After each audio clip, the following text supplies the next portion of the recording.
Ryan, ano-ano ba yung mga naging paglabag ng Chinese nationals na yan? Karamihan dito ay sangkot sa pogo, pero meron ding ilan na nahuli sa illegal na minahan sa Camarines Norte noong isang taon. At karamihan sa kanila ay walang mga kaukulang dokumento na paglabag sa immigration law. Pauwi na sa China ngayong umaga ang 91 Chinese national na sangkot sa iba't ibang iligal na aktibidad sa bansa.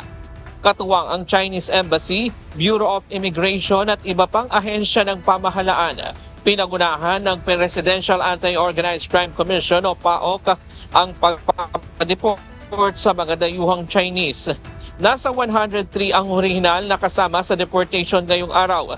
Dalawa dito ay nahuli sa iligal na minahan sa Camarines Norte noong isang taon at ang iba ay nahuli sa mga Pogo Hub simula pa noong 2023 mula sa Bamban Tarlac, sa Porac, Pampanga, Clark, Pasay, Parañaque, Laguna at Cebu City. Subalit 91 lamang ang natuloy na naipauwi. Ang 12 na hindi nabigyan ng implementation order ng Bureau of Immigration ay muling dinala sa custodial facility ng PAOK sa Pasay.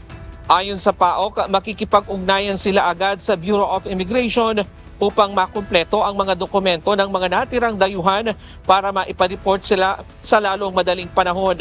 Pagdating nila sa China, ididiretso sila sa detention facility kung saan ituturing silang kriminal at haharap sa panibagong investigasyon. Bahagi ito ng pagpapatupad ng direktiba ni Pangulong Ferdinand Marcos Jr. na ipatigil ang operasyon ng mga pogo at buwagin ang mga organisadong krimen sa bansa. Check muna ang latest mula dito sa Pasay City. Balik sa'yo. Aga? Maraming salamat, Ryan Lacanlale.